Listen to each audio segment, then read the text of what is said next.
Hello handpanners, welcome back. I was listening the other day to a track that I've recorded. Everything was in time, all the beats were right, the melody was really good, but something just wasn't right. Something just wasn't there, and I couldn't figure out what it was until it really stood out to me, and that is expression.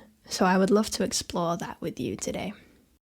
So the specific technique in question that I'm thinking of is dynamics. This is something that is talked about so much and something that is missed frequently. So dynamics is the use of volume in your playing.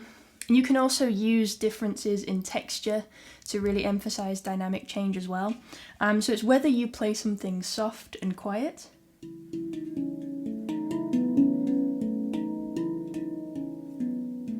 or a bit more firm, a bit more harsh and loud.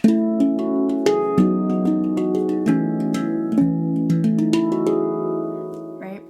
So let me demonstrate the difference between flat and dynamicless piece of music and then playing the same piece of music again, but with that technique. See if you can really hear the difference.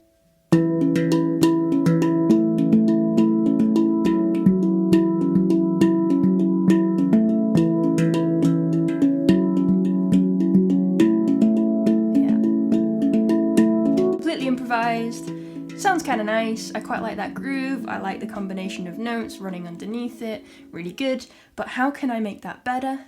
Dynamics. Let's see how this sounds.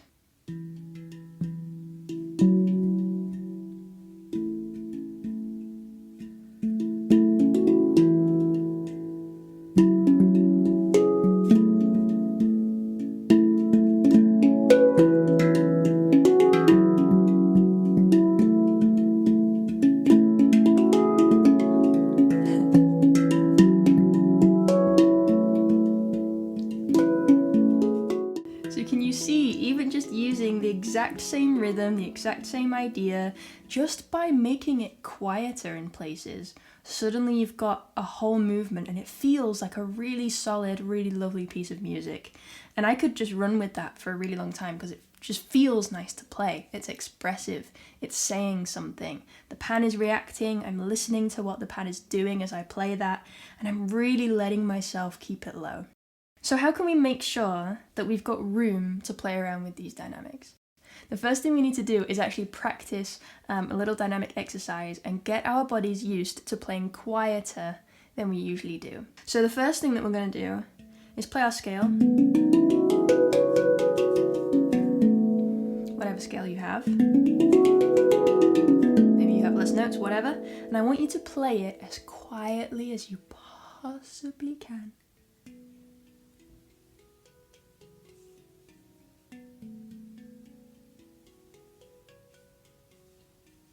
And this might mean changing the way that you actually use your fingers. Maybe they curl around a little bit so that you can use the very, very tip, so it's softer.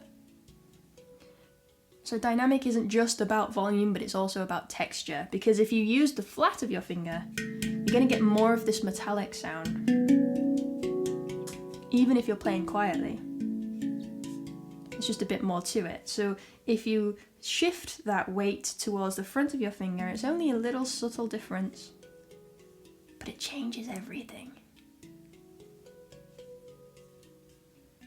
And then you can practice these one-handed. And with this, there's more movement, right?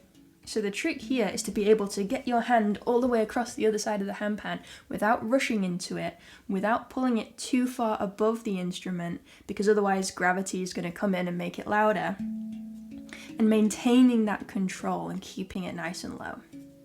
Then you can practice this at different levels. Maybe go a little bit louder, maybe a little bit more, maybe your regular playing volume. And you might find as you practice these techniques that actually your usual range kind of resets a little bit, gets a little bit lower, a little bit quieter.